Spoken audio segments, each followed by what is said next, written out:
Hello, and thank you for joining us in Mapping the Zone, a podcast dedicated to informal discussion of the works and context of Thomas Pynchon. We are following the reading schedule from the Pynchon subreddit, and today we are discussing chapters 16 through 20 of Mason and Dixon. My name is Cody. I'm one of the co-hosts. I'm Luke. And I'm Kate. And Will be joining us a little bit later, hopefully. But for the meantime, it'll just be the three of us. So we do have Will's summary, but we're going to have Kate go ahead and read that for us. In response to Dixon's urging, Mason tells him a story, variously embellished and censored, claiming to be the true account of his meeting with Rebekah. According to this, he had come out hoping to flirt with Susanna Peach, but pretended that instead his focus centered on the positively enormous wheel of cheese brought up to the cistern, the churchyard, one May day.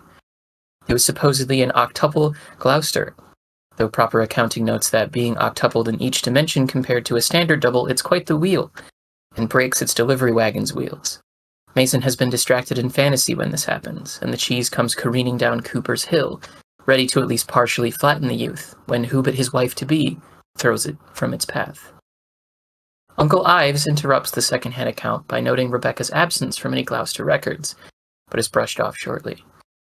Mason continues, back at the island in conversation with the specter of his wife.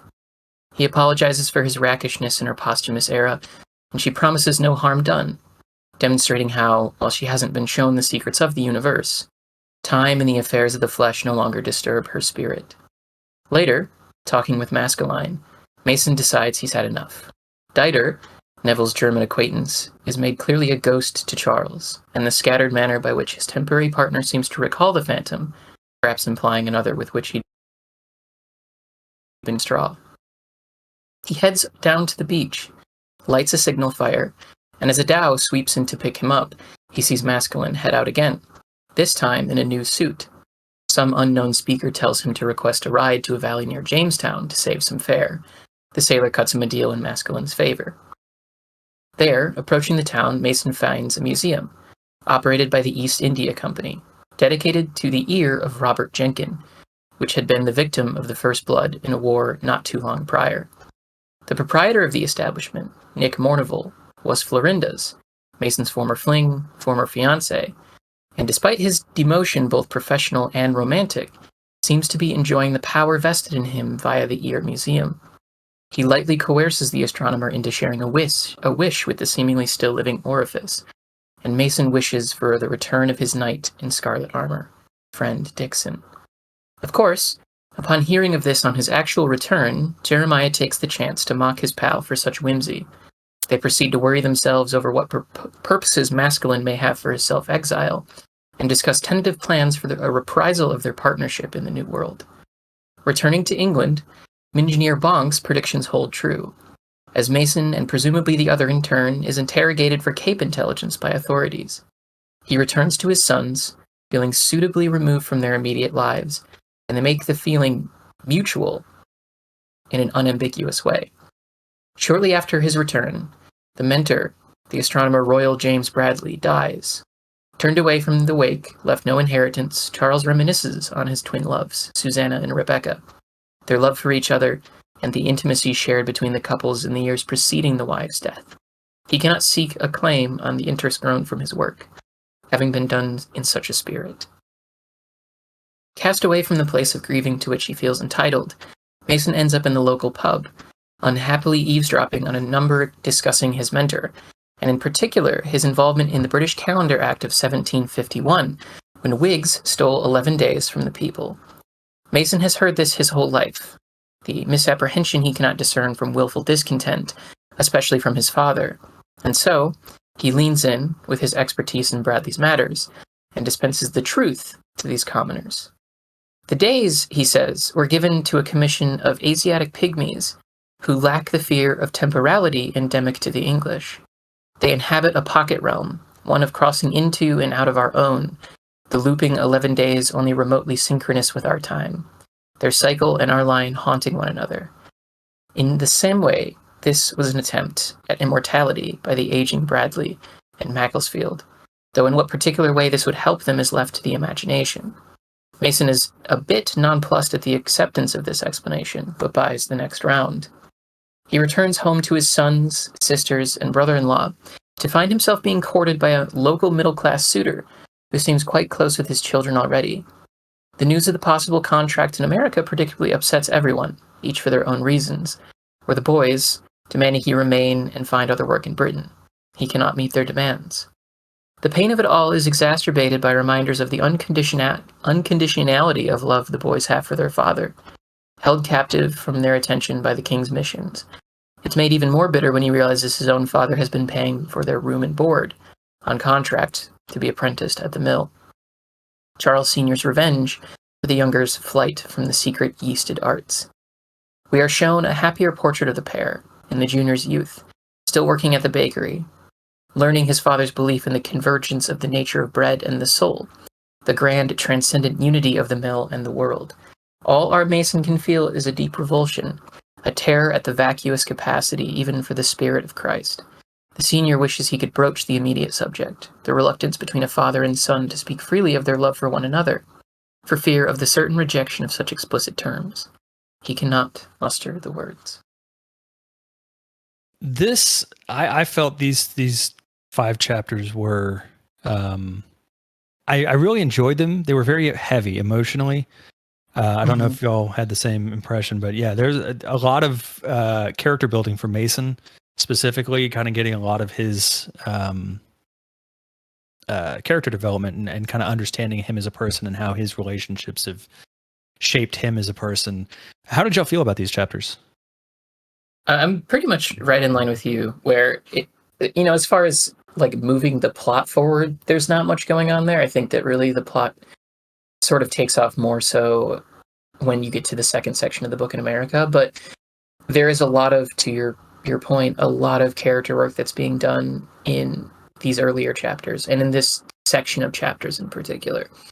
You get a really good indication of not just how about Rebekah now, but how he felt then, and you get a better sketch of what their relationship actually looked like, and why his love for her is so deep. You also continue to get the evolution in him sort of feeling more comfortable with Dixon and kind of taking this new companionship on himself to kind of fill in the gap there when he wishes for his safe return back to the island, and he's in the museum.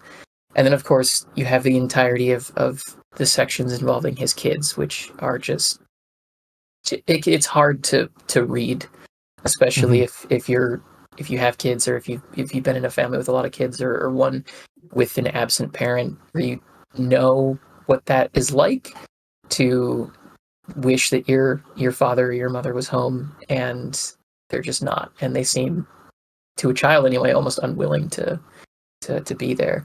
So I have the same feeling that you do, really, where it's a very emotionally heavy set of chapters, but Pynchon is really using it for an excellent purpose of giving us a better impression of who these characters are. He's not shying away from the fact that Mason and Dixon are flawed people. They may be the protagonists, but they're not perfect individuals. And this is a good example of where we see how, Mason sort of fails his family and has failings within himself. I agree that these chapters, especially the parts with the feature Mason's kids, were, kind of hard to read. Definitely super emotional. The fact that Mason is scared of his kids was kind of hard to kind of deal with, I think, in some ways. One thing that strikes me about these chapters is these chapters kind of solidify the fact that Pynchon seemed a little bit more interested in covering Mason in his life than he did Dixon. I would say that Mason is probably the main character of the book, a little bit more than Dixon is. Yeah, I mean the beginning chapter of these 5 chapters with the wheel of cheese. That's a really hard section not to love. Mm-hmm. Mm-hmm. It's also entertaining that Mason seems to make that up on the spot.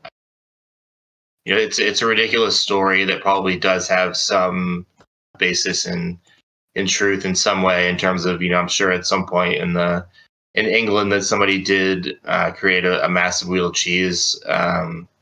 I don't have any historical basis for that, but I doubt it was nearly as big as the one in the book.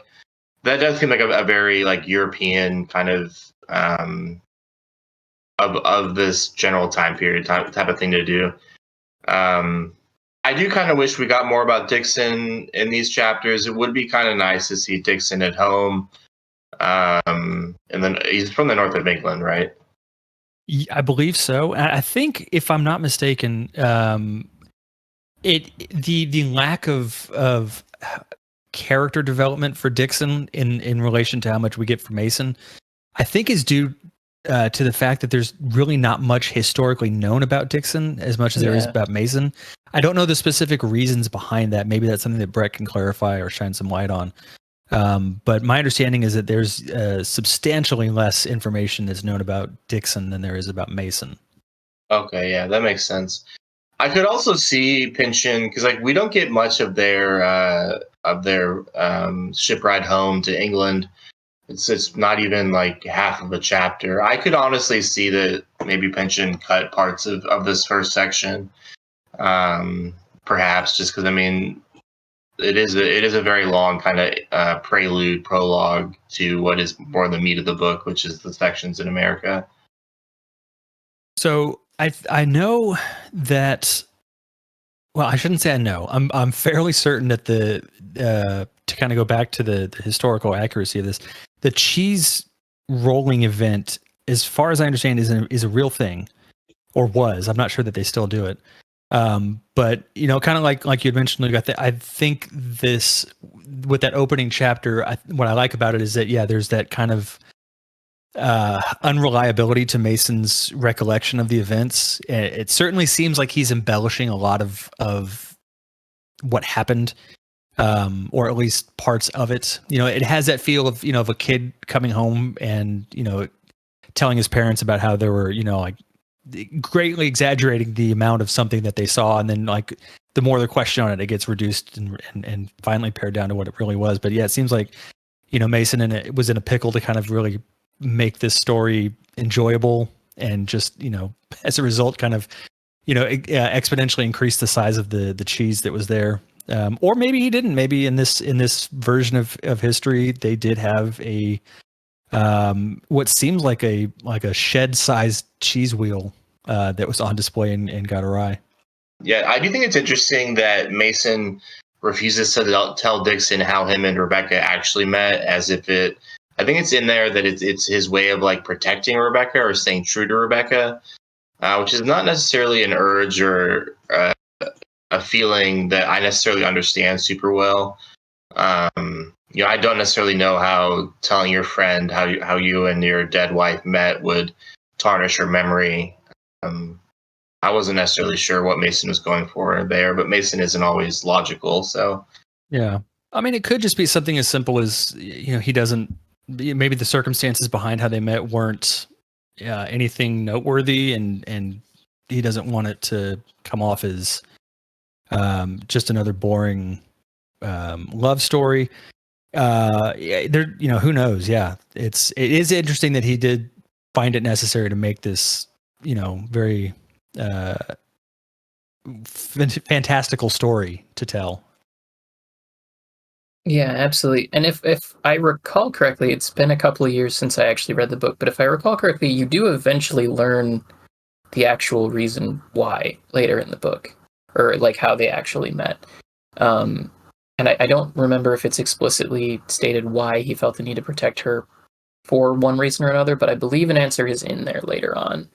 I think the other interesting thing too, going back to like the introduction episodes where we were talking about like paying attention to the framing of this book, is that scene in particular is a case of multiple frames being layered on top of one another, where there's especially no way to know what is true and what is not, because you have Mason who is telling Dixon a story that isn't true. It could just be embellished, but given the fact that in the top level frame, one of Cherry Coke's siblings mentions the fact that Rebekah has no record of living there. It's possible that the entirety of the story is fabricated. And then you have, on top of that, the top frame narrative of Cherry Coke telling the story. And he could also be the reason why some of this stuff is exaggerated. It's possible that Mason told the story with a smaller piece of cheese that was rolling down the hill or off the cart. It could have been that Mason said something completely different. But you have this other narrator who has his own sort of aims and purposes for why he's telling the story, and he's invested in telling the most entertaining version of the story so that he can stay in this house. So it's a good example of the things that we talked about in the introduction to look for, of who gets to frame the history, who gets to frame what the truth is. You have two different layers here, and likely neither of them are being honest, and yet this is what everybody in this story is given to go off of. I did find the fact that the Cherry Coke's family members said that thing about Rebekah and there not being records of her being around. I think it's Gloucester. Because I mean, I don't, it was kind of an example of, I felt like it might be an example of author insert or something, because how would the uncle, has the uncle, check the birth certificates for that area? I did think it was maybe possible if the uncle also knew Mason, which would explain that little piece of dialogue. But I did if I had been in that situation, I probably would have responded with, how do you know? But I don't know. I did kind of feel like that was a bit of a continuity error or a possible piece of author insert, because it's not like the uncle has checked the records himself, you would think, in England. Right. Well, and not to get too pomo and cute about it, but you also have technically another frame in that this is a book written by an author that we are reading. And so it certainly could be a case where if you strip away that postmodern aspect of very clear engagement between the author and the reader, that we wouldn't know to pay attention to the fact that this story is falsified or that there's something kind of amiss here, unless Pynchon does that self-insert of calling the attention to the reader to actually pay attention to the fact that she wasn't there or that there's no record of her being there. So I think you're absolutely correct in that it could be an author insert, probably is, and it's probably there to facilitate another one of these frames that we're looking at the novel through. Going back to the why Mason would kind of decide to reframe his meeting with Rebekah. On page 186, there's kind of an allusion to the fact that Rebekah may have just been settling and needed to marry someone. There's a line in there. It says, "My marriageable years had ebbed away," Rebekah relates, "so slowly that I never knew the moment I was beached upon the fearful isle where no flower grows. Days pass one upon the next, and then, against hope, lo, a sail. There at the horizon, no idea how far, a faint promise of rescue, a sort of Indiaman as it proved." Kind of recounting her meeting of Bradley and Mason. So it kind of makes me wonder if maybe that's part of it, is that Mason doesn't want it to be known that they met. Not to say that they didn't love each other, but that maybe the meeting or their coming together wasn't necessarily one of fortune or fate. Yeah, I think the other interesting thing to pay attention to is the interesting mentions of intimacy between Rebekah and another woman. That potentially there was also some idea that Mason was marrying her for some alternative reason as well. There's a lot of interesting stuff in these chapters to consider when it comes to their relationship. Yeah, I mean, I think a sapphic reading of, if that's how you say that word, I don't think I've ever said out loud, but if a sapphic reading of Susanna and Rebekah's relationship, I think that's definitely possible. I mean, they would sleep in the same bed together and stuff like that. So, yeah, absolutely. It was not uncommon prior to those things being socially acceptable for people to get married just to kind of provide a cover for themselves. Mm-hmm. And sapphic is the correct pronunciation of that word, Luke. Okay, sounds good. I'm with you on that. There's times where I read a word so many times, but I've never actually said it or heard it out loud, that I wonder when I eventually get around to saying it, if I am saying it right. Yeah. To kind of branch off of that, I want to kind of touch on the idea of fate and how it plays into this, and to kind of even pull back further. I know we've talked about it before. I think probably in every episode I've brought it up, or one of us has brought it up. The connections thematically between this book and Against the Day, specifically when it comes to time and fate and the kind of doubling or parallels of things with regards to fate and you know, we're talking about Mason and Rebekah and how they met and whether it was fated or it was just, you know, told that way. Mason, you know, we find out in here had, you know, and earlier we knew that he was interested in Susanna Peach, but we kind of play around with that more here. And it made me wonder how things would have been different for him if he had married her, because her father was, as far as I can understand from the text, a rising character in the East India Company, which could have drastically changed Mason's trajectory in his life and where he ended up and how his course was kind of sailing, so to speak. It, you know, in theory, had he married Susanna, the Mason-Dixon line may never have been, likely wouldn't have been. Yeah, that's likely true. I can't speak on the connection to Against the Day because I've not read it, but you're absolutely correct in that, you know, whether it's something as important as the Mason-Dixon line or just the average person, we are the sum result of every decision we've ever made, from what you eat for breakfast to what kind of car you buy or job that you hold. If one of those things changes, then likely your entire position in life probably changes as well.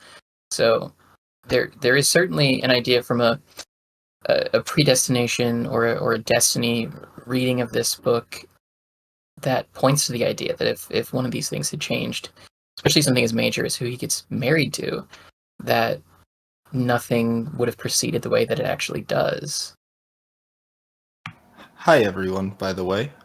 Hey, I'm Will. here. I will. I guess I would say that having Against the Day been the Pynchon novel that I've most recently read, it absolutely is resonant to me, the way that we essentially have this kind of constellation of doublings centered on Mason. We have he has two true loves. He truly does seem to love Rebekah, regardless of how convenient it might have been in the first place. It does seem like he had sincere, at least puppy love for Susanna. He has a sincere partner in the form of Jeremiah Dixon, and he has this false partner in the form of Neville Maskelyne. He has this true father in the form of, you know, Charles Sr., but he also has Bradley, who is in some sense his adoptive father. And all of these different entanglements being brought together, and especially with regard to the 187, the discussion of comets and the kind of beginnings of the kind of causal chains of events supplanting the chain of being. Very much centered around Mason as this early astronomer starting to piece it all together. In other words, I'm picking up what you're putting down, Cody. No. It's, I mean, to keep going on that track, because, and I've mentioned before, Against the Day is my favorite of all of his work, but it's very clear these two books were written at the same time because of how they kind of almost interact with each other in their themes and what they're kind of getting at. I think overall, it's way more covered and examined in Against the Day than it is here, but it's definitely present in here. And there's other connections between the two that I keep seeing, the kind of the ghosts that keep popping up, or ghostly images in some cases, and then like I mentioned the way that time is a major factor in Against the Day, but it does have its place in here with the importance of clocks, and as we see in these chapters, and later on too, the 11 days that were quote unquote stolen when they shifted over to was it the Gregorian calendar? Yeah. Yeah. So it makes, like I said at the beginning of this whole thing, this is the second time I've read Mason and Dixon, and it's the connections between these two are more and more apparent as I get further into this. But yeah, I loved your assessment about, his Mason's parallel relationships. I think that was something that really becomes clear in these chapters. And it also seems to be something that, like, fathers and sons or parents and their children seems to be something that Pynchon, looking at his entire canon of literature, is particularly invested in. How those relationships form, difficult relationships between fathers and their children, and how those things sort of play out in a cyclical nature seems pretty big to him. And we've talked about the cyclical nature of this novel as a whole, but there are cycles of that relationship between him and his father, and between him and his children too. So it's the nature of those relationships seems particularly important, not just to this book, but I would imagine a good chunk of his entire written work. Oh yeah, and you can tell when he went from not being a father to being a father, there is a major shift in the way that characters and their relationships with other characters are covered. And it's very noticeable, and especially in this book, when you get into Mason's relationships with specifically his dad and Dr. Bradley, and his kids too. There's that's part of what made these chapters so hard for me to read, not in a bad way, but just in a very emotionally heavy way. Having kids of my own, like seeing how Mason's absence affects his relationship with them, is I've been on both sides of that. My dad wasn't around too much when I was a kid. Not that he was like an absent father. He was just often, working late or had, at various things. He was a big hunter and fisher, so he was gone on trips a lot. So I see it from that perspective of not having that father figure in your life all the time, especially at such a formative age. But then also myself being a father, and trying to be as present as possible in my kids' lives is, I see how, Mason comes home after he's been gone for so long. One of his kids, I don't want to say doesn't care about him, but it's kind of just indifferent. It's, oh, dad's home, I guess, for a while. His younger one hardly really even knows him. And when you couple that in with the fact that at this point in the story, Mason has just lost Dr. Bradley, he's lost Rebekah, he's by himself, Dixon's not with him at the time. So it's, I just imagine the emotional impact that would have on him as a character, as a person, dealing with all of that simultaneously, and how that informs his decisions and what he does going forward in the book. It's really at this point where Mason turns from kind of a pathetic character into something of a tragic one. Mm-hmm. Yeah, absolutely. I mean, similar to yourself, Cody, like, my dad was not around because he was working a lot, and I also know a lot about difficulties in the relationship between him and his father, and his father before him. So seeing what appears to be a real multi-generational issue in my own family played out on the page does make it pretty heavy to actually read through, because it's so accurate. Because I don't want to say lesser author, but a potentially less emotionally capable author might be tempted to illustrate it through something more intense or something more openly abusive. Mm-hmm. But the way that Pynchon decides to display it is just very true to life, in that what can sometimes be small disagreements over a career choice or just the dedication that a father has to their career leads to results like this. And to your point, Will, it does set up quite a tragic character arc for him to be in this position where you can tell that he wants to be around his kids. Like, he doesn't want his grandfather to just take them from him. They're sort of the last vestige of Rebekah being in his life. And there's a heartbreaking line in there where he mentions searching for Rebekah in the faces of his children. Mm-hmm. Like, he doesn't want them to go, but he also seemingly has something in him that can't pull itself away from the work that he's doing, which, if you look at it from a destiny or a predestination response, the answer as to why that's the case is pretty clear. But it does create a very tragic character, and it does create a character that is flawed in a very honest way. I think as you mentioned, Kate, like the way he handles that interaction of coming back and seeing his kids again in another book, another author, without the subtlety that's applied here, it could have easily gone off the rails and gotten heavy-handed or just ham-fisted. But I kind of like stepped back from all of it and kind of reassessed it. There's some absurdism in it, and then there's very tender moments as well. Like, it kind of starts, he buys them what's essentially gift shop toys. That he, like, toy ships, I think is what it was.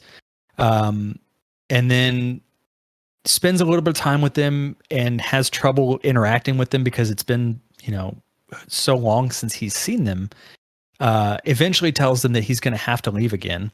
And then in doing so, there's that, we kind of go back to the Against the Day similar thematics of the parallel, or the parallax in this case, of the shifting perspective, where you have the two kids react so differently to his saying that he's going to be gone again, and not just gone again, but gone for a long time. And it's so heartbreakingly real that if it hadn't been done the way it was done, with the care and the craft that's put into the way this is written, it would not have had the emotional impact that it does have. I do think that the kids' response to Mason saying he's going to America, which I'm trying to look up right now, their response is, like, they mentioned Indians, stuff like that. It does seem to be, they do show an awareness of America as, like, the frontier at that point, which I think is interesting. Like, they are excited for him, at least in some ways. And the reality of him being gone, that does seem to be kind of all they've ever known. But I did think it was interesting to kind of look at that through the, like, they do seem excited, and like their father's off on some great adventure, which I thought was interesting. It does kind of lead into some stuff later in the book. Yeah, I saw their reaction as kind of in the same way. Like, they were excited for him, but I think they were also just excited because like kids are excited when their parents go on a trip, because they might bring something back for them. So maybe that's what they're getting worked up about, is just the idea that, maybe we'll get some cool toys from a different country, or something to that effect. But yeah, they definitely they react differently than the adults, than his sister, who's absolutely pissed off that he's leaving again. So it's an interesting way to see those two react so differently. Yeah, I did find the quote. The boys thump and shout, stakes, bears, Indians, and the like. Yeah. Yeah, which is, I did find that part pretty cool. And like I said, it does kind of foreshadow stuff.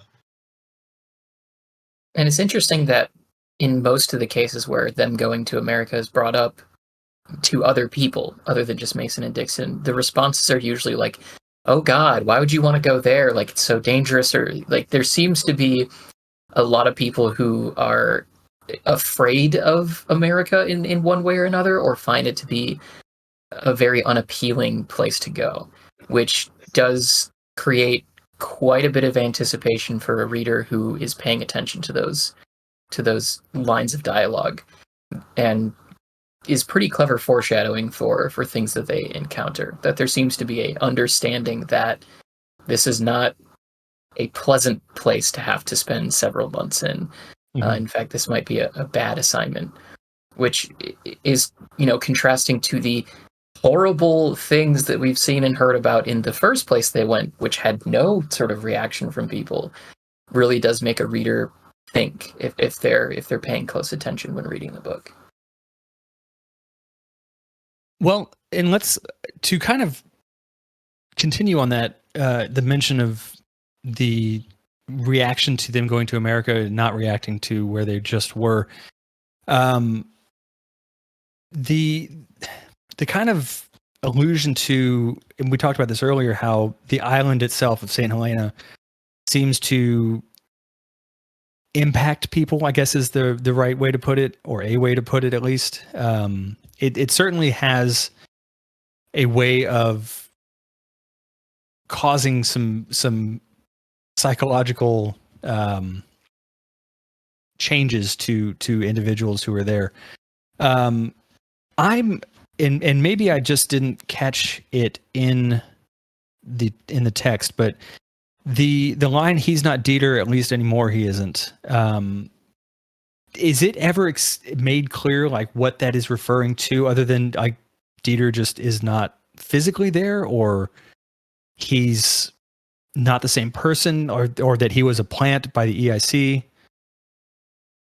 I took that as masculine acknowledging that Dieter might have been an hallucination. That was my other thought, was that, yeah, he was just someone that masculine had kind of just created. Yeah, that's how I read it too. That this version of him was just some kind of revenant of the person that he knew, but was not the true version of him. Yeah, I couldn't make heads or tails of it. I kind of ended on the interpretation that masculine may or may not have, met a phantom. He may or may not have hallucinated a German soldier, or he might have just realized at some point that he could get the island to himself if he acts crazy. That's true. Like Mason, like was it the captain on the ship from earlier? Or no, not the captain. There was a person on the ship who acted crazy so that they could kind of be by themselves. And yeah, that's making me think of. Yeah. Yeah. That, now that I think about it, because Mason, while he's there, is seeing Rebekah's ghost. So it could just be, whoever Dieter is could just be someone that bears importance to masculine that maybe we don't have insight to, or it's just, a manifestation of his own internal workings and whatever he's trying to work out emotionally or psychologically, and Dieter's just a representation of that to him. But yeah, it's not made clear, but I think those are all valid interpretations, I think. Yeah, I think the really interesting point in that whole conversation is that 'tis someone else, you may be confused. Pray, erase Dieter from your mind, and I shall be much obliged.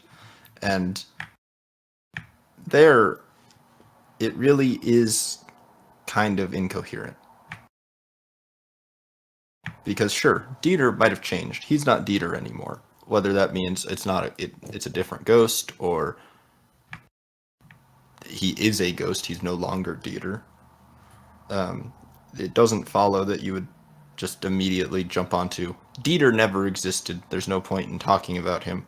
But I am still trying to free somebody from a contract. That's where it really starts to get weird to me. Right, and that's what kind of made me think that maybe masculine knew something and said something that he shouldn't have, and then was trying to backtrack on that and kind of get it, erase it from their minds in the only way he could think of, which is just to ask them kindly not to think about it anymore. I don't know. It's a really, that few lines just really kind of stuck with me for a while. Yeah, I would be curious if any of our listeners have ideas on what that may represent. Yeah, I would love to hear other thoughts on that, or if there is something that more explicitly states it somewhere. I would love to know that. And I mean, speaking of things that may or may not be real, how did we feel about the entire tableau inside the museum? Oh, the Jenkins Ear Museum? Yeah. That, I had almost entirely forgotten about that section since the last time I read it, and going back and rereading it, I'd forgotten, like, as soon as I saw Mr. Mournville, I was like, I know that name, and it clicked with me that it was, not too terribly long ago that we were introduced to him. But that whole interaction where he's in there, and then, the whole whispering into the ear. There was for me at least, there was a real general creepiness of how that whole scene was written. It was very tense, and just very subtly haunting. And it really ratcheted up the tension for me in a really weird way that I had totally forgotten existed in this book. Yeah, it's similar to stuff you've brought up in the past, Cody. That entire section had a very Lynchian vibe to me. Yeah. Like, I could absolutely see David Lynch doing something similar to that in a film. I'm glad you mentioned that. He kind of did. And because what that made me think of, I don't know if you've seen Lost Highway.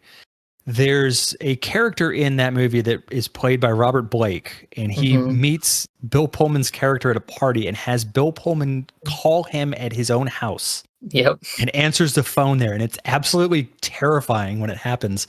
And that's what this kind of made me like think about, is that that just weird and disturbing, haunting imagery of, I know this isn't a real thing that's happening, but it's absolutely terrifying because it feels like it really is happening.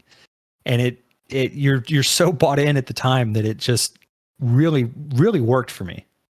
Yeah, I agree. And that was actually the exact thing from one of his movies that I was thinking of. This idea of just something that should be a normal interaction at a party, or in this case with the curator of the museum, but is just really askew in a way that is not necessarily dangerous, but is very unsettling. Mm-hmm. And the intense amount of pressure that Mournival puts on him to not just view the ear, but take it out of its case and speak into it. The entire time, it just kind of makes the reader have this dread about what is going to happen. That is very unique. You don't come across many things like this in literature, in my experience. I think it's really interesting that it's a one-man show put on for one person, which has to be like incredibly uncomfortable. There was a story I read in a music review of the Velvet Underground from the last about 10 years. It just kind of lives rent-free in my head about this guy like going to somebody he knows house, and the guy playing the song Heroin by Velvet Underground, and staring at him while he was just like playing it by himself, Oh gosh. Oh, that's horrible. That's so terrible. Yeah, and that's like an 8-minute song too. Yeah. That's crazy. Man. It was a memorable review and a memorable story, but it reminded me of that, where I have to assume that Mason is is he making eye contact? Is he not making eye contact? This guy's going through I've seen one-man shows, but I was part of a large audience. I don't, I'm saying, like a one-man audience would just be insane. Well, so I guess I have to ask you all, have you been in tourist traps like this before? Well, I was about to say, I haven't had this kind of situation in a tourist trap, but I have had kind of what Luke just mentioned. This was before I had kids, so this was probably 15 years ago. I was gonna go to a record listening party. Like a bunch of us, we had the idea like everyone will bring over a few records. We'll have some beers and just listen to music all night. Well, I was the only one that showed up, and the guy whose house it was like, "Well, we can still listen to music," and I didn't my personality. I have a hard time saying no in those kind of situations, so I was just kind of like, "All right." So we sat in his living room, and he put the first record on. I don't even remember what it is anymore because I've tried to erase this from my mind. And he got his guitar out and was playing along to the record while I was there. And he was like singing and the whole thing.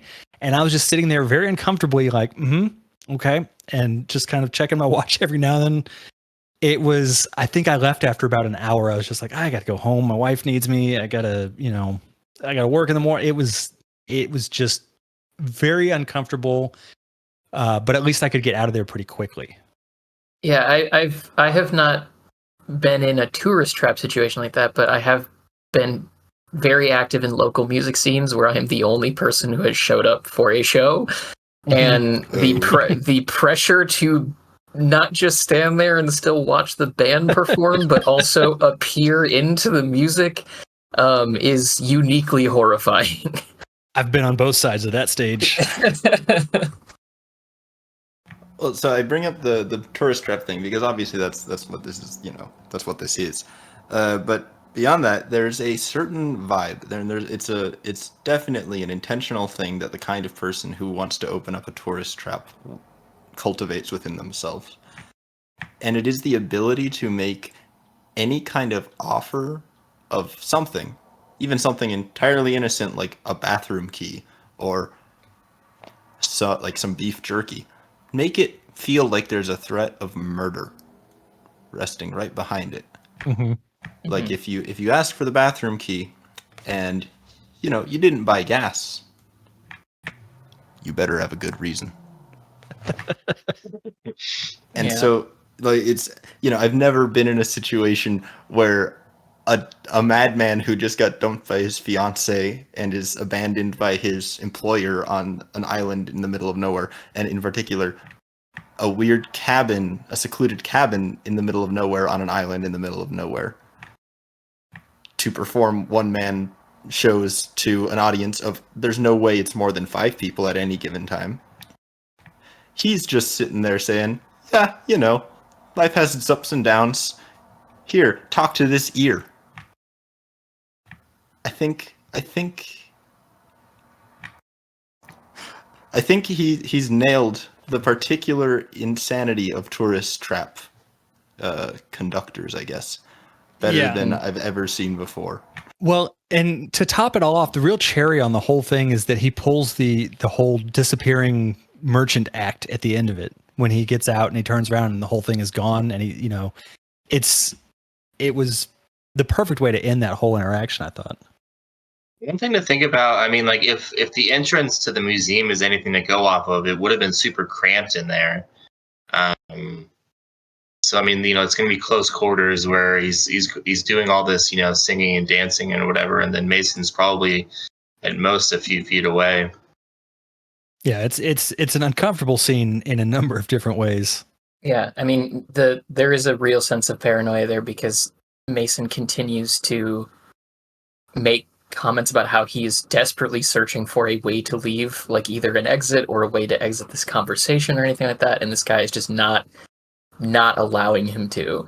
And I think the other interesting thing too is it's a very, looking more at the details of it, it's a very religious sort of scene in how it's set up. This idea that there is this cabin rather than a church, but this cabin that is supposedly capable of granting wishes or has some kind of potentially magic power encased through this relic.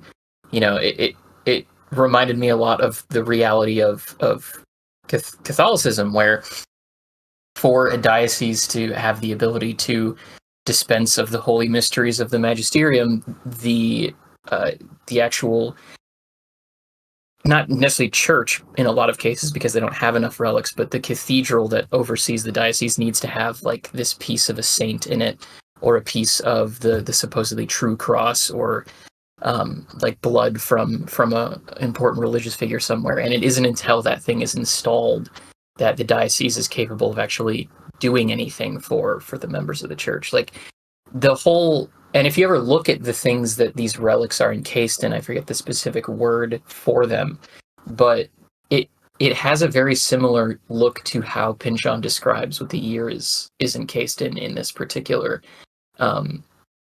museum. And so there's an underlying current of religious terror as well in this scene, as not just him trying to get away from this complete weirdo, but also this idea that him being a religious person, being from a country that used to be heavily invested in Catholicism, probably also had some understanding of these things, and potentially because of the fact that he doesn't appear to be particularly devoted to his religion, or maybe was at one time and no longer is, probably has another underlying element of fear or paranoia as to what is happening here, and what happens if he follows along with this guy, what happens if he handles this sort of holy relic. There's so many different things being played up in that scene that really contribute to the atmosphere that Pynchon creates. Yeah, I got a lot of religious undertones from that as well, and specifically when he's kind of considering it eventually does whisper into the ear, that really had a sort of, for me at least, a representation of prayer and its futility. He kind of had his opportunity to kind of get the one thing he would want the most, and he mentions that, you know, obviously that would be to have Rebekah back, but understands that he can't do that, and so instead wishes for, you know, something. What is this? It's essentially a sweet thing, you know. He wants Dixon to be safe and return safely, but in the next paragraph, it kind of gives this impression of, you know, even though he has that hope that it would work, he kind of ultimately knows that it won't. And I kind of, for me at least, it, coming as a lapsed Catholic, it had that air of, you know, understanding that the idea of prayer is great, but if ultimately, once you really start to think about it, it's an absolutely futile thing to do.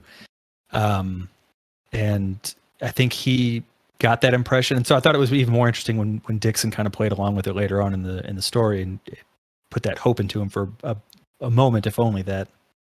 Yeah, absolutely. And there's also, you know, there is a chance that Dixon, while he claims he was joking, maybe he wasn't. Maybe he wasn't. You know, weird things happen in this book. His wish comes true.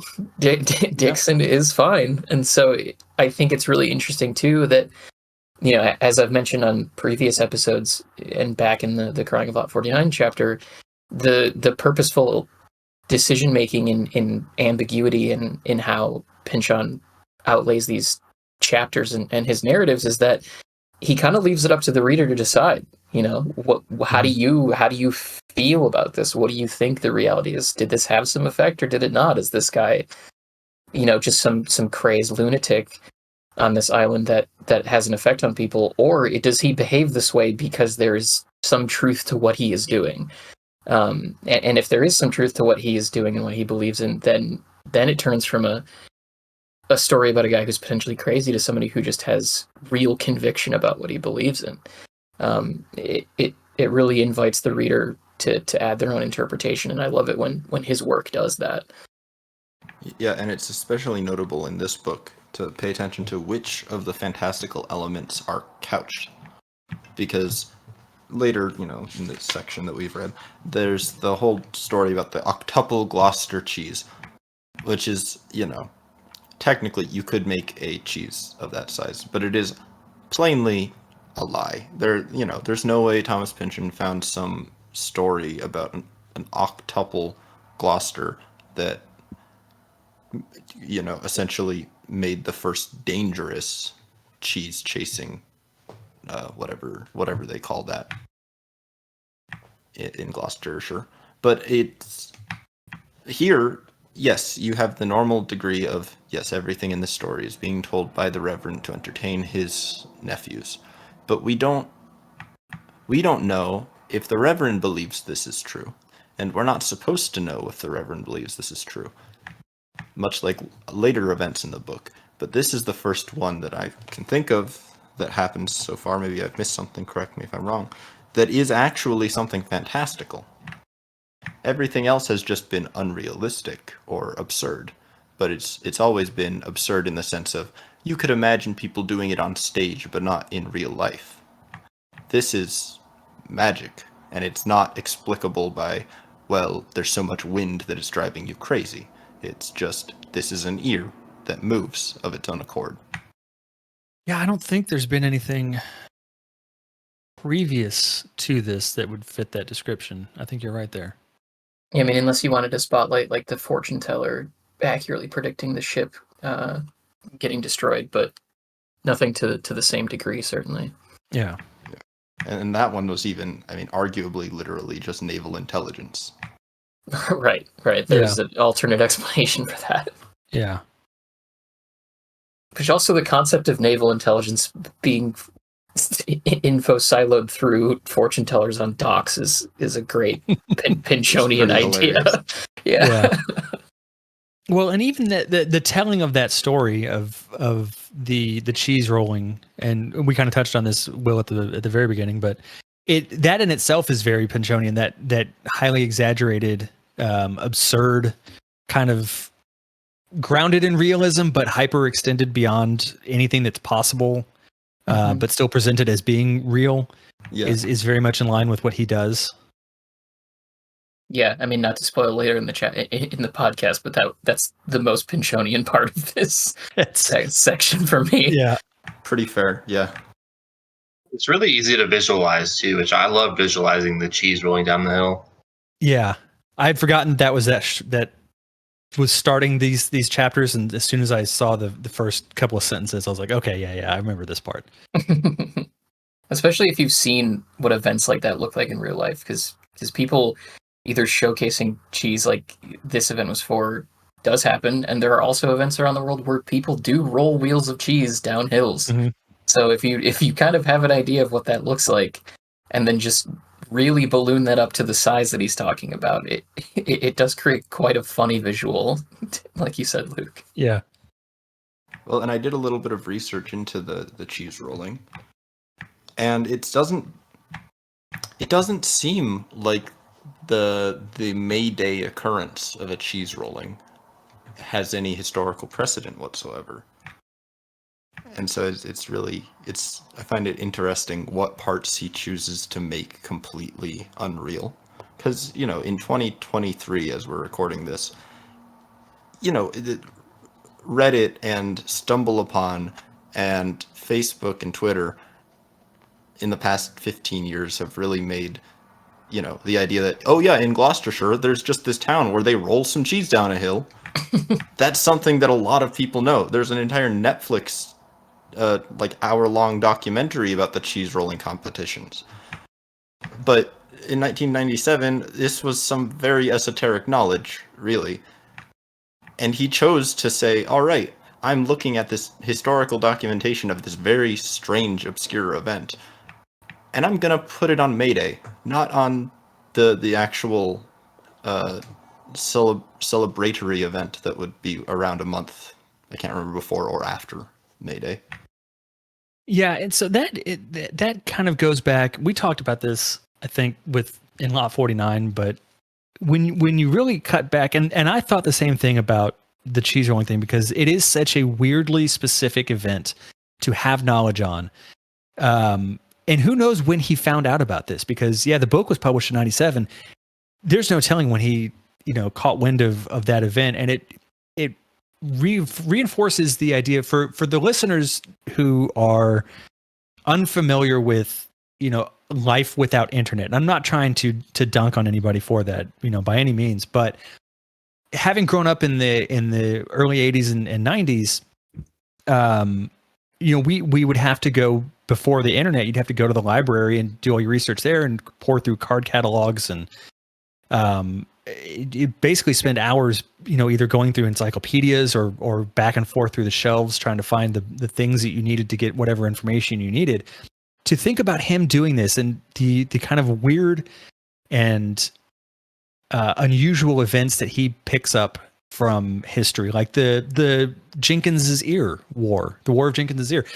I never knew about that whole situation until I read this book, and who the hell knows how he came upon it and then decided to plug it in here with enough knowledge of its backstory to accurately portray it. I did a little bit of reading about that whole thing. There's a lot more into it I want to look into, and maybe Brett can shine a light on that one too. But just the amount of literal footwork he would have to do for a book this size, and even earlier with like Gravity's Rainbow, like it's astonishing to think of the amount of obscure knowledge that he has just, living in his brain to pull all of this out and put it together into a cohesive narrative where all of this works and doesn't feel like it's just forced in for, for attention or for just to have it in there. It's there to serve a purpose. Yeah, absolutely. I mean, we were talking about in the context of him knowing about Egyptian mythology in Lot 49, but it's so true with several instances in these chapters, like you're talking about. I mean, the man has a well-used library card, for sure. I do think I have read somewhere, I'm forgetting where right now, but I do think that it is known that Pynchon went to England and did research. So you would think that perhaps if he went to Gloucester, he might have, find out about the cheese rolling and stuff. Sure. Yeah. that's still a lot of research for a book. I mean, to go to a different country and everything, a whole different continent.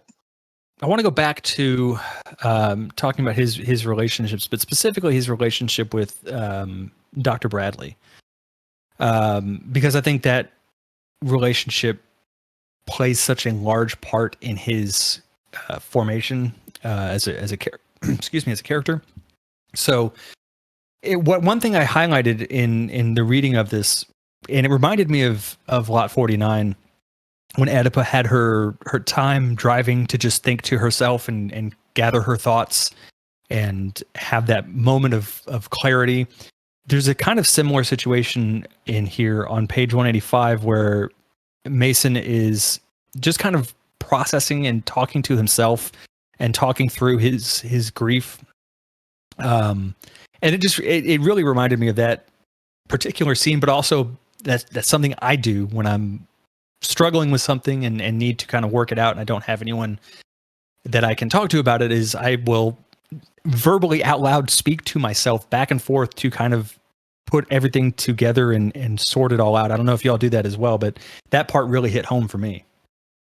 Yeah, I'm less actively verbal with it, but I absolutely do talk to myself when trying to sort these kinds of things out. And I think it's really sad. Just the everybody knew everything except me. I only thought I did, so of course 'twas I who did the most screaming. Mm-hmm. It's a really, I mean, that is one of the saddest parts of any relationship, is when you realize that the other person is on a different page from you. And I can't imagine what that's like when it's somebody who is such a substitute father figure as Bradley was for Mason. Yeah, and I thought what really spoke to Mason's character was his reluctance, and well, not even reluctance, but his outright refusal to take credit for the work that Bradley did, that he could have taken credit for and put his name on, but chose not to do that. And I loved the way it was written, that particular part where it says, yet Mason, as Bradley's assistant, performed many of them. Shall he put in a claim for these? He thinks not, as he was really giving them to Bradley, all for nothing more than thank you, Mr. Mason, and well done. Just knowing that he cared about his work, and it wasn't about the recognition. It wasn't about having his name on whatever, scholarly articles or whatever would have been put on at the time. For him, it was just about doing the thing and doing that job with a person that he genuinely cared about.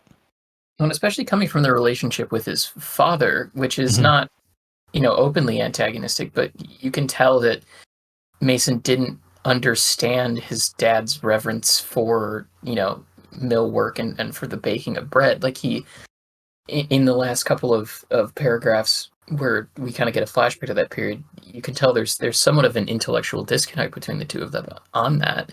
And so for him to find something that he really does connect with, like does love, astronomy and the charting of stars and the movement of planets, and then to kind of have a substitute father figure for him that shares that love and shares that kind of same reverence, that creates a very powerful bond between the two of them that I think really does underpin a lot of the decisions that he makes as far as why he's not going to do anything to take that research or to get his name on credit for it. He wants to honor that relationship because in a lot of ways it's the relationship he probably wanted to have with his own father, but couldn't.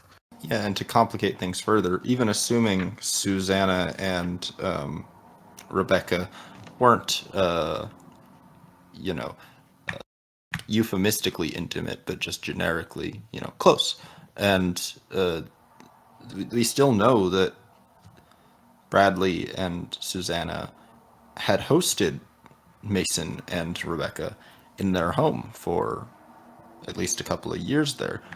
They lived together. It wasn't just a surrogate father-son relationship. It wasn't just a potentially sexual, but at least intense platonic relationship between the women, but it was also a household. They lived together. They lived with each other, and to some extent, Mason, it seems, lived for Bradley. Mm-hmm. I do think it's something that, I'm not gonna say it's a criticism of the book, but it is something that I would have liked to see just slightly more of Mason's immediate response to being kicked out of the wake, because it really does seem like that might be one of the hardest things he's gone through yet in the book. Yeah, agreed. Yeah. That does feel like there's something sort of left on the table there. Well, let's go ahead and talk about Mason's relationship with his father, since we're kind of coming off of talking about his surrogate father in a sense. It's, as with the other mentions in these chapters of relationships, it's heavy. Mason very clearly, his dad, I think it's clear his dad wasn't necessarily physically abusive with him. I obviously in that time in history, there was more of there was more physical disciplining of kids, and so I'm sure there was some of that. But there's a definite emotional, we could call it a canyon between the two of them, really. And I think in a way, for someone like Mason, especially, knowing what we know about him from the time that we're being told the story takes place, that had to have been even harder for him, I think, than if he'd been in a physically abusive relationship with his dad, which, not to dismiss how awful that would have been, but I think for Mason, having a dad who's emotionally distant from him in the way that his has got to be just really, really challenging for him. Yeah, and I think actually, I don't think it's at all diminishing in this case for you to point out that the character might have wished for that, because we do see the mention of his father holding a loaf of bread in two different ways. We have him wishing that his father had just hit him with a old cob, rather than berate him and call him a fool. And then the last thing we see is him picking up a loaf and holding it to his face. Young Mason thinks he's about to eat it. So he clearly thinks that's how his dad interacts with the world. His father is somebody who he picks up a loaf to eat it or to use it as a weapon. It's not an explicit dichotomy, but it's definitely implied. And so even though his father is trying to in that moment try to communicate this kind of grand spiritual belief that he has surrounding mill work, all that Charles Jr. can do is think about, like, well, you're gonna eat the bread or you're gonna hit me with it.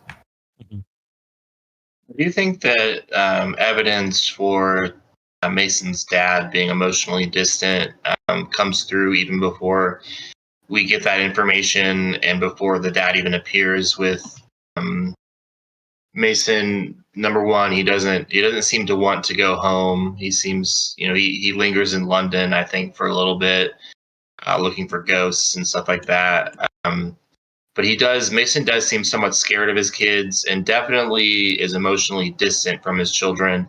And he doesn't seem to know how to show them warmth or affection. It is shown that I think Mason tries to tickle one of his kids, and I don't think he's successful. It seems like that's kind of an awkward moment for him and his children. It doesn't seem like Mason doesn't seem to have had a positive father figure in his life, at least in terms of when he was a child, which I think is interesting to think about. That that the fact that Mason's father is emotionally distant and kind of a hard person to please does seem to come out in the way that Mason treats his own children. Well, yeah, that definitely transfers from situation to situation. I think in real life, when you have an emotionally distant parent, my understanding is that it very often will continue down the lineage, because whatever kid grows up experiencing that tends to accept that as that's how kids are raised, and so it continues going on until someone can actually, catch it and take the steps to work through being that way and kind of eradicate that behavior. But it definitely, you're definitely right in that it is kind of foreshadowed in a sense. There's on page 203, it talks about he has to go talk to his dad and how just uncomfortable and scared he is to do that. To go as a 30-something-year-old man to go and have to tell his dad, "Hey, I'm leaving to go to America," and knowing the conversation that's going to come as a result of that clearly discomforts him. Yeah, and at the same time, it's very nice because we do see, we do see in some sense kind of a paragraph on 202 showing the difference between his and his father's relationship and the one he will have with his sons.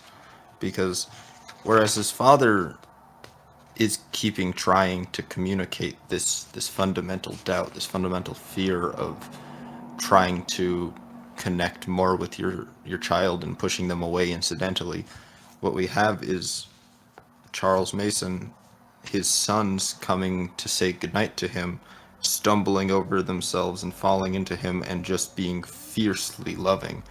And for him to just crying, accepting the fact that his children are still willing to give him a hug, even though he's been gone for the past 2 years. And his family is just sitting there judging him for crying as though he doesn't deserve the love that his sons are lavishing upon him. And it's just lovely to see that in some sense, at least, the chain is being broken. That cycle of maybe not abuse, but neglect is being broken.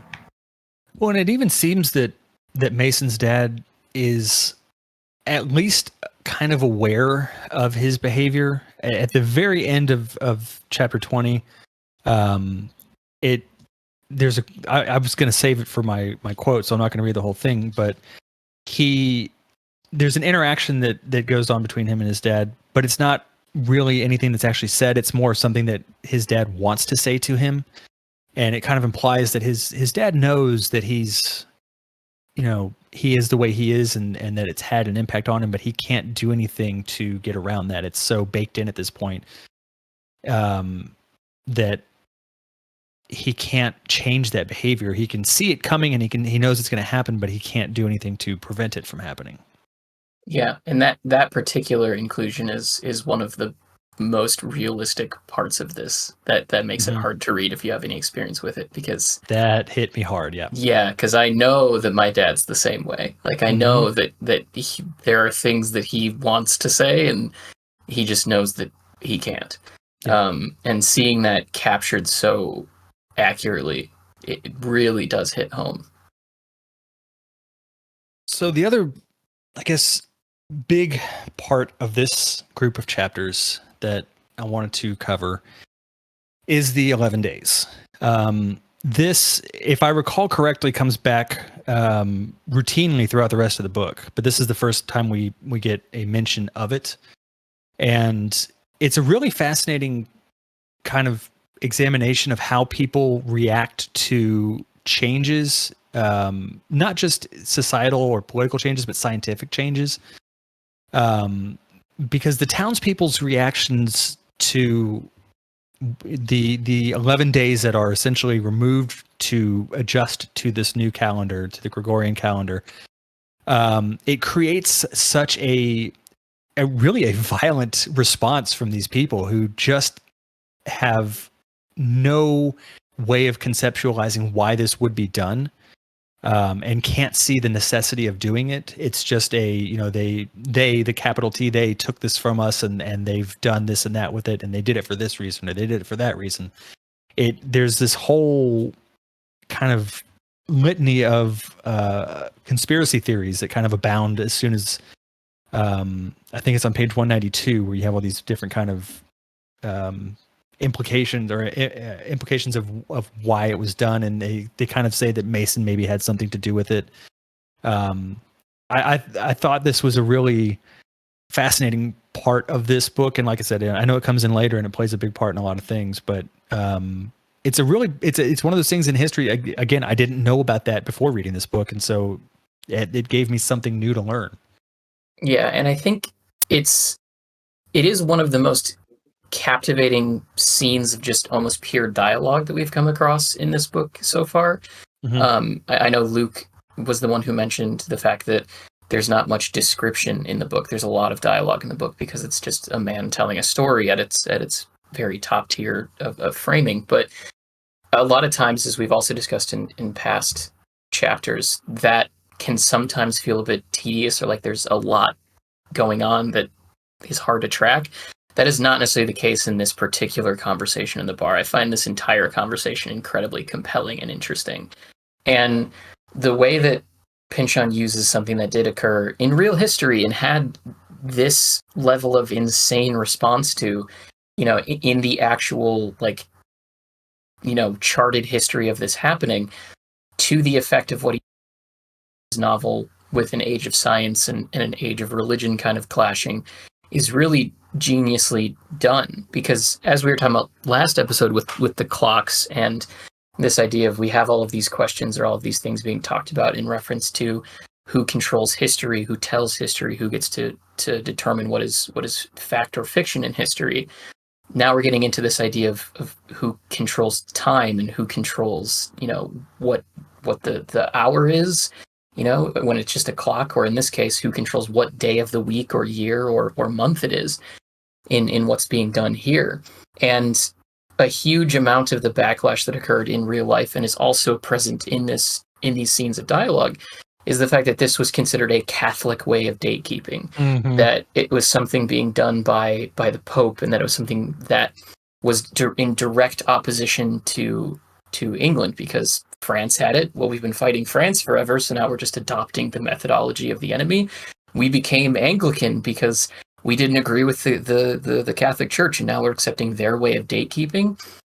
And we haven't really talked about it too much on the podcast, but we have talked about it in just our conversations with each other, that there is this sort of repeated mention of the Jesuits as this kind of capital T they potential, and that it's some sort of outside force. And they're brought up again in this scene talking about it, that the Jesuits in league with the Catholic Church and the Pope are partially or potentially wholly responsible for forcing England into a position where the dates are changing, and that somehow they're wresting control away from this more enlightened society that's moving into an age of science. And we see all of these different people who claim religion and identify themselves as, oh, I'm a Quaker, or oh, I'm an Anglican, or oh, I'm this or that, but none of them behave religiously. So we have this society of Englishmen who are trying to move away from God, at least in deed, not necessarily maybe yet in word. And then we have this extreme backlash being prompted to almost a wresting of control in some way or another by a religious order. And it underpins a lot of the interesting conflicts and decisions that have been happening on behalf of the characters as the book has gotten to this point. Where if you're really looking at the religiosity of the novel, there's a lot of conflict that exists in there. And it is one of my favorite sections that we've read so far, and I imagine when we get to the end of the book, it will remain one of my favorite sections, not just for the underpinning culturally that it contains, but also, as we'll get into, I'm imagining shortly, this idea of the frozen 11 days and everything. It's an absolutely excellent piece of writing by Pynchon. Yeah, and it I don't know, it's just a really interesting thing to get worked up about, and I think that's kind of portrayed by people like Mason and Bradley at the time, who were just kind of, they understood the reason for making the change because they were looking at it scientifically. Because as far as I understand it, the reason they shifted the calendar had to do with the solstice, to make sure the solstice stayed on the right, or stayed around the right time, and wasn't falling too late into the summer. But Mason's, reaction is like, it's 11 days. Who cares? Like, why are you getting so worked up about all of this? It's not a huge deal. You guys are making something out of it that's, way more than it really. You're making a mountain out of a molehill, essentially. And that that idea, that overreaction to little events like that is something that historically still happens. And it's, seeing it happen in this time, in the 1700s, and knowing that it still happens in the 2020s is, I don't want to say it's a good thing, but it's kind of grounds the reality of, that some things just never change. Right. Yeah. Yeah. Which, I mean, not to get too political, but we do have a climate that is hyper, I'll say, vigilant in looking for an enemy right now on both sides of the aisle, and that's something that has continued through history. That explicit, everything bad in my life or everything annoying is because of some other outside force that is seeking to make my life worse. Right. There's always something that's causing that problem, and it's whenever that thing isn't the thing anymore, we can move on to whatever the next thing is that does it. If it's not clocks, it's removing 11 days from the calendar, and so on and so forth. So I feel like the internet would freak out, and like there'd be so many conspiracy theories if we had to lose 11 days from a calendar. My God. In modern times. Mm-hmm. Yeah. Holy crap! Yeah, the whole internet would melt. I didn't even think about how that would go down. That would be unreal. Would definitely be a meme as well. Mm-hmm. Yeah.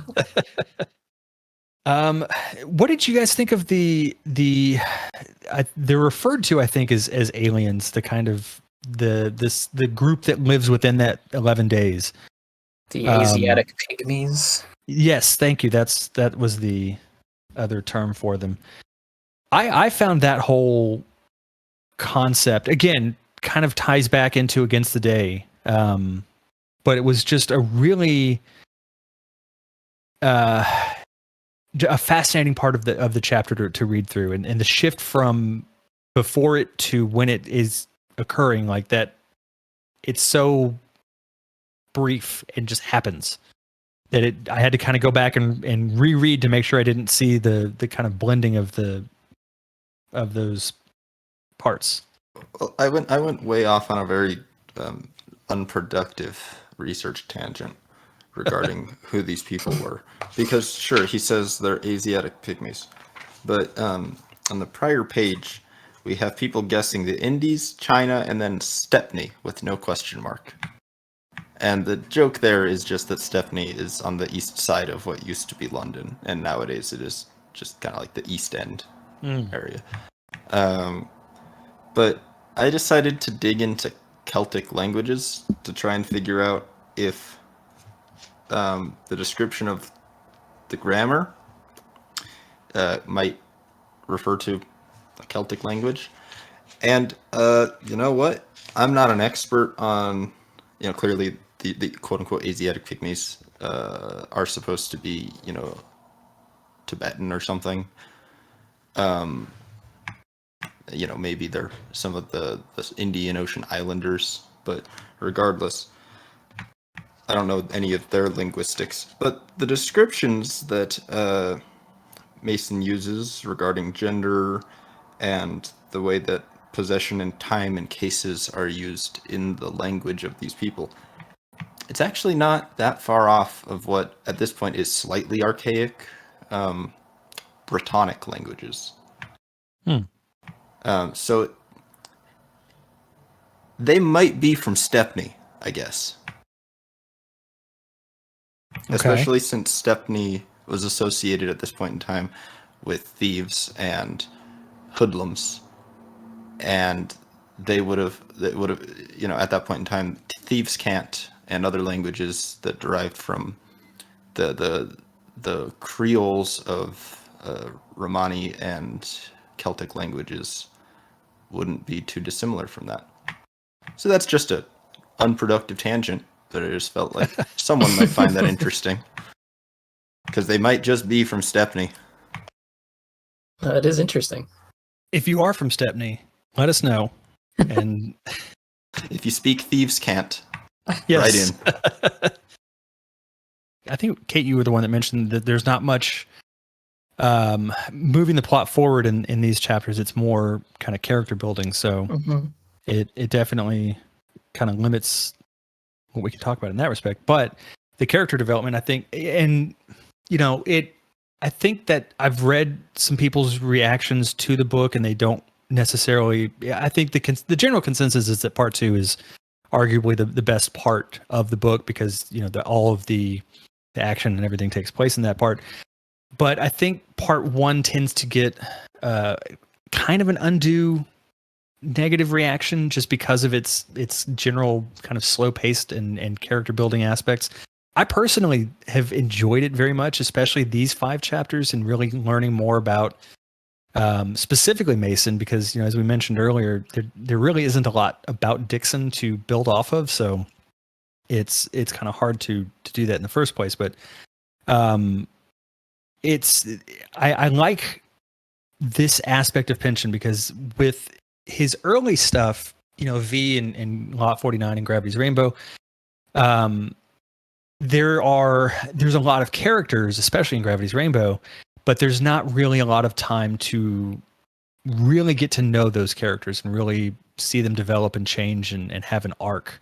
But with his later works, specifically with Mason and Dixon and Against the Day, there's some great character development in that book as well. I feel like his ability to really craft characters and really let them shine and let them develop and let us watch them grow as characters got a lot stronger in that time between Gravity's Rainbow and his later work.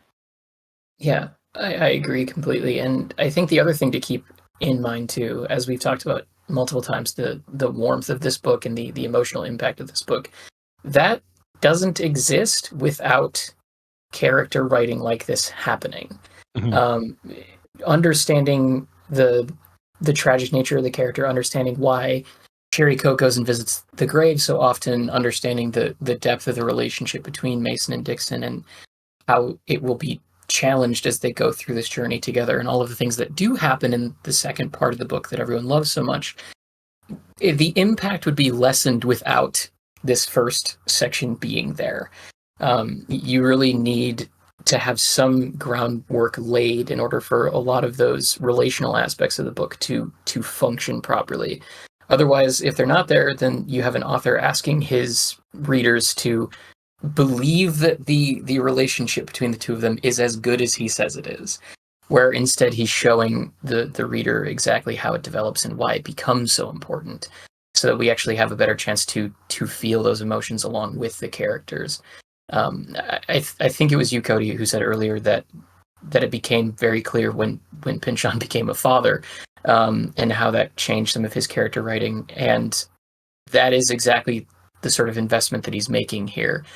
Something that he probably has a better idea of how to relate would affect how he writes relationships between characters just in general. And, we talked about it in the end of Crying Lot 49, but us doing this show and like talking to one another about these parts of the book and kind of digging deeper into it does give me a deeper appreciation for what's going on, because it gives you an opportunity to discuss exactly what he's doing. And it's why I think books like this are better enjoyed in, whether it be a book club or just a friendly discussion like on the Reddit forums or wherever you want to go. I think your mileage through these scenes will vary based upon, the own investment that you give into them. And there's no better way to invest into what you're reading than by discussing it with other people. Yeah, I completely agree. To kind of springboard off of this sidebar of the discussion, I guess, and it's not really sidebar, but what I keep coming back to, and I'm sorry for anyone who thinks this is an obnoxious theme for me to keep returning to, is looking at the 3 big novels as a continuum of not just pre-modern, modernist, and postmodern literature, but also about culture. Is that you can complain about Gravity's Rainbow's 2-dimensional cartoon characters, but if you don't understand how the ways that the scenes, like on, was it 185, where Mason is talking about Susanna and Rebekah leaving the planet as caused by the meteors or the comets. Yeah, 187. Yeah. Yeah, thank you. What you have there is somebody beginning to alienate themselves from their own reality. You have somebody who's looking at this grander thing, these comets, and applying the human scale things to the grander. Whereas in Gravity's Rainbow and throughout the evolution of Against the Day as a novel, from the beginning to the end, you see more and more of the grand being applied to the people, both in the literal and paranoid sense of there's a conspiracy controlling individuals, but there is also a general reversal of that kind of relation. And so in a sense, and this might be giving, 32-year-old Gravity's Rainbow writing Pynchon too much credit, but you could interpret it as saying, well, we are in a world where we are all just caricatures. We are all just random marbles with a certain paint job made by the factory, and we're all in this pinball machine bouncing off of each other. And so, sure, the book isn't realistic in terms of humanity, but that's because no longer does humanity rule our world. And on the opposite end of things, prior to modernity, you have Mason and Dixon, where, sure, these guys are scientifically minded and they are part of what becomes industry, but they have no investment in it. They don't want any part of that. And they are people. They are whole humans who are the actors rather than the acted upon, even if they are still being maneuvered by forces greater than themselves. Yeah, that's a great point. Yeah, that was great. I have nothing to add to that. That's very accurate. So there wasn't a whole lot of extremely funny parts in these chapters, but I did find a few myself that I wanted to bring up. We talked about the cheese rolling contest and its kind of general absurdity, but I highlighted the reaction that Mason had when the wheel was coming at him. And this is terrible on an audio format because I can't. No one can see me doing this, but he does the thing where you put your hands in front of your face as though that's going to actually do something when this massive object is coming at you. But that's just human instinct, is to just do that and go no. And that part just had me really laughing pretty hard. Yeah, my niece is at that stage where she covers her eyes and thinks that she's hidden, so I think it's pretty funny that Mason regressed to childhood like that. One of the things that I really appreciate, that it's a small bit of humor. It is the paragraph where in the tourist trap, Morneval goes off talking about ear, addressed as ear, like it's a name for an ear. And I don't know, maybe it's just because I was listening to the audiobook when I thought of this, but it's pretty funny to imagine, given that he almost certainly has like a London accent. He's gonna pronounce here like it's ear. Yeah. And so the whole time reading through that paragraph, there's you could try to make some broad allegory or something out of the replacing ear with here, but it is also just deeply funny to have this guy being like, ear may look small and brine-soaked to some, but I can tell you she's one voracious vessel. That's a deeply funny thing for people to be talking about. Seriously, it's a severed ear. Yeah. What would you call her? Nose? So the other thing I wanted to bring up, I have been on more of a mission to kind of really examine specific names when they catch my eye in his books, and the name Delicia Qual seemed weirdly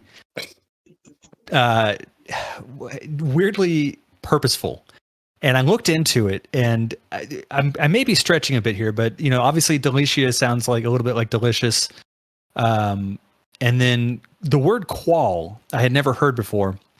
It turns out it means curd or rennet, which I think most people know what curd is. But rennet is a bacterial enzyme that's used in the manufacturing of cheese.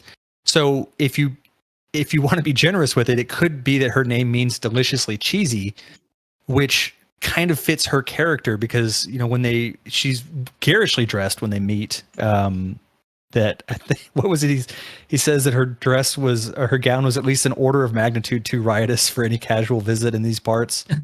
And then she really does a good job of selling herself when she says, "I was brought up in the Anglican faith and with enough spirits to drink am said to be a merry companion." So that brief little bit of her character just had me giggling, and I don't know if I'm really reaching too far with the name, but you know, it seems a little too purposeful to be in there like that and not have a specific meaning behind it.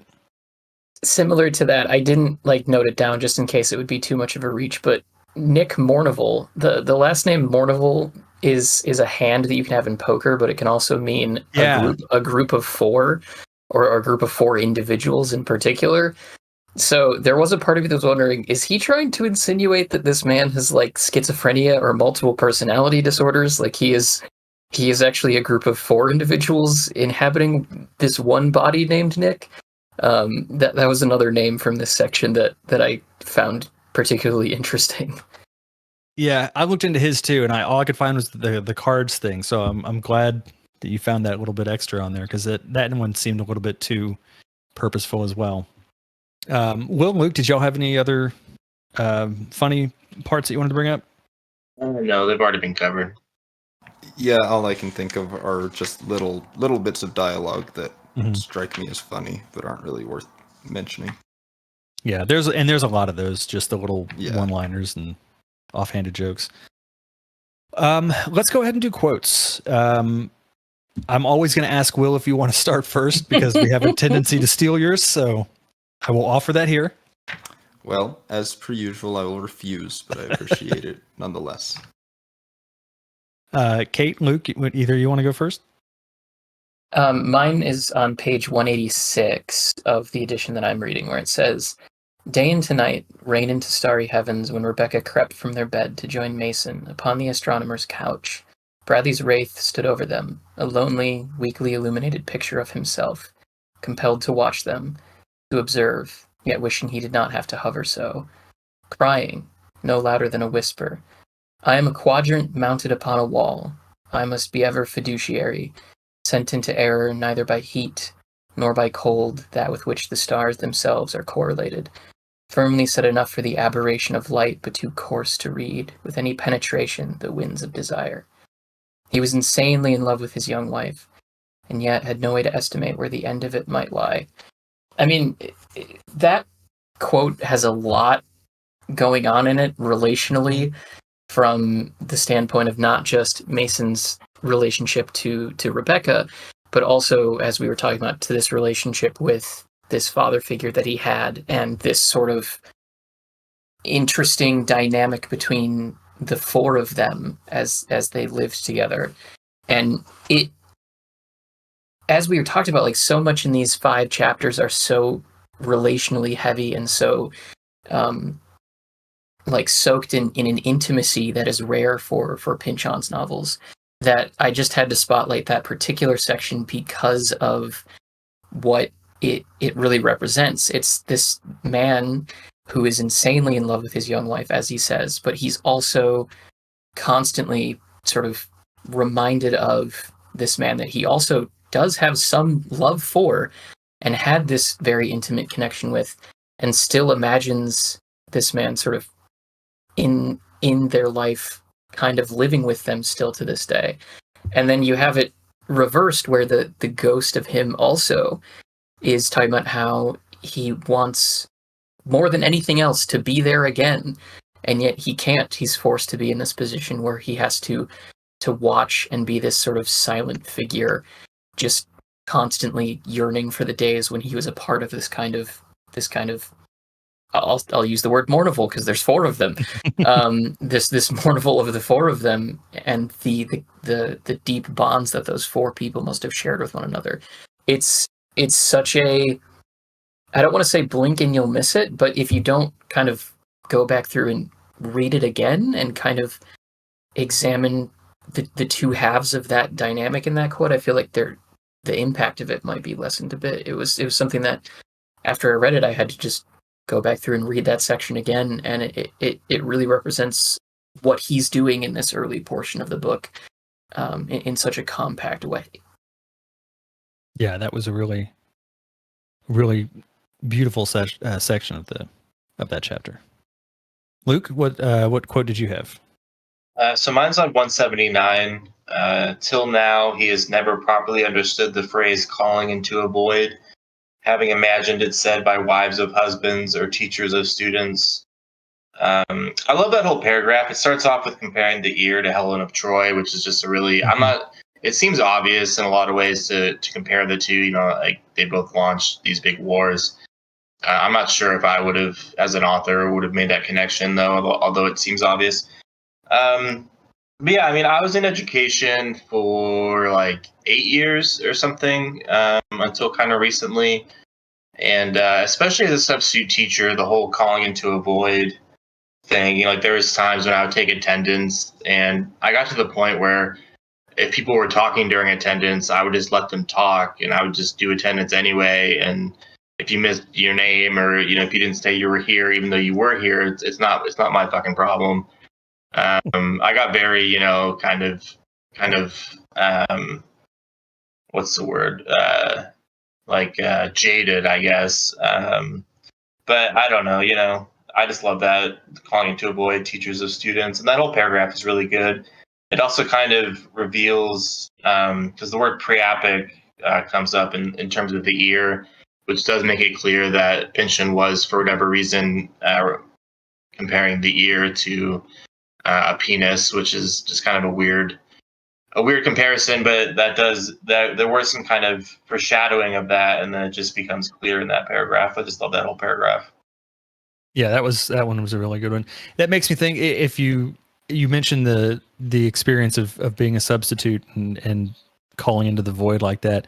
My wife she's a school librarian now, but she's been a teacher for a long time and has had many similar interactions with students like that. And it also made me think of Solenoid by Mircea Cartarescu that I've been reading. And that book deals a lot with the relationship between teachers and students and that kind of like, I've just mentally checked out concept for a lot of teachers. They just can't because the students don't give a shit. So that made me think of that as well. But yeah, that was a great paragraph as well, I thought. Will, I know you wanted to go last, so mine is, I mentioned it earlier. It's the conversation or the statement that Mason's dad wanted to have said to Mason, and it's on page 205 and 206. It says, "What happens to men sometimes," his father wants to tell Charlie, "is that one day, all at once, they'll understand how much they love their children, as absolutely as a child gives away its own love, and the terrible terms that come with that. And it proves too much to bear, and they'll not want it, any of it, and back away in fear. And that's how these miserable situations arise, in particular between fathers and sons. The father too afraid, the child too innocent. Yet if he could but survive the first onrush of fear, and be blessed with enough time to think, he might find a way through." Hoping Charlie might have looked at him and asked, "Are you and I finding a way through?" And we talked about how fraught Mason's relationship with his dad was, and that particular bit of dialogue that his father wanted to have, like I said earlier, is so indicative of his understanding that he was emotionally distant from his child, and that he recognized it, but it was just not something that he had any way of controlling, at least not easily.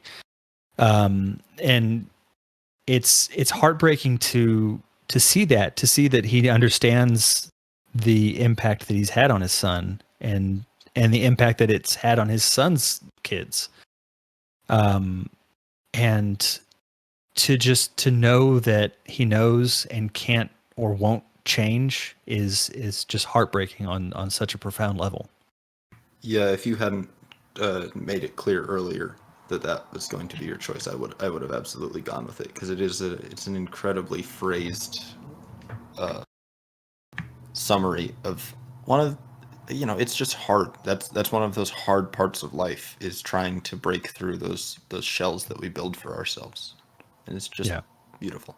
Well, mine is going to be much less serious than all of yours. Yes.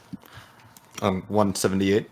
All this while, the ear reposes in its pickling jar of Swedish lead crystal, as if being withheld from time's appetite for some destiny obscure to all. Presently, 'tis noted by Mason, he hopes an effect of the light, that somehow the ear has been aglow, for a while too, with all it seems as he watches to come to attention, to gain muscular tone, to grow indeed quite firm, and, in its saline bath, erect. It is listening. Quickly, Mason grips himself by the head, attempting to forestall panic. And this is just it's a perfectly descriptive scene to me, because it paints a horrible picture of sentiment. Because I've never seen a disembodied ear in a jar full of salt water before. I don't know about you guys, but I haven't. Nope. And still, I can perfectly imagine the idea of like a slight shiver and like a stretching. And it's just the worst. Just you're describing it right there is making me uncomfortable. It's truly a horrible image, and it's really impressive. Now imagine Will staring at you intently as he brings you Right. through a museum prior to showing you that. In a And small room. as I strum the same 8 chords from a Velvet Underground song. with increasing and decreasing tempo. Yeah. Exactly. Just to add to that tension. So what was y'all's most pinch-on part of these chapters?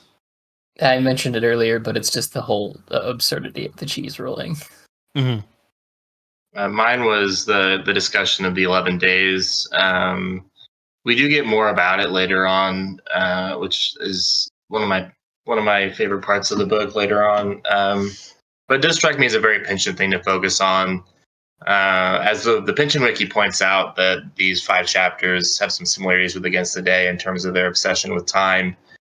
I don't know. I mean, it just, people arguing and getting all mad about that type of thing is just a very Pynchon thing to focus on, I think. Oh yeah, most definitely.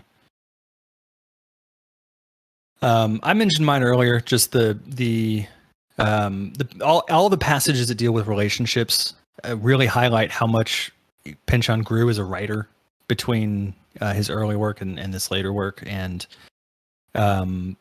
it's nothing against what he did early, because I think his early writing is absolutely terrific as well. I just think that he grew as a writer in the sense that he got better at doing what he was already really good at, and then improved on all of it.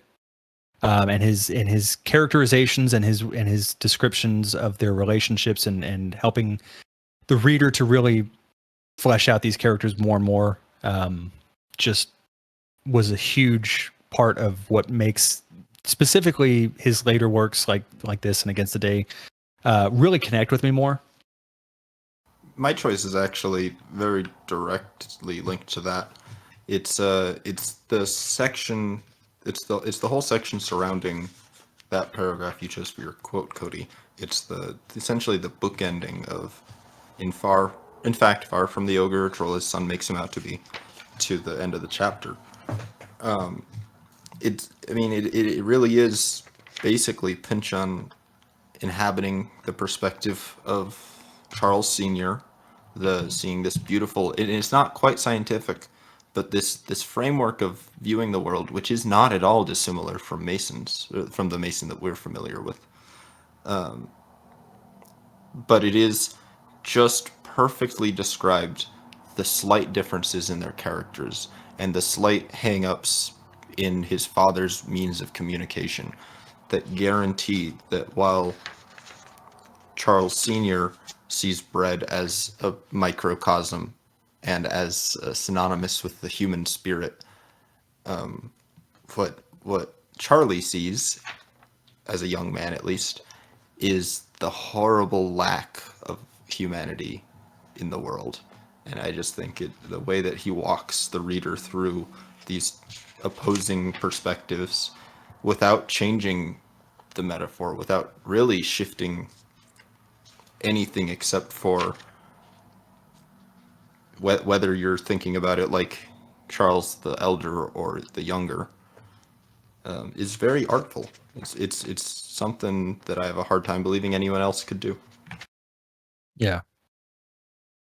So we got another email from Brett, who we've mentioned before a few times. Brett is Brett Biebel. Brett, I hope I'm pronouncing your name right.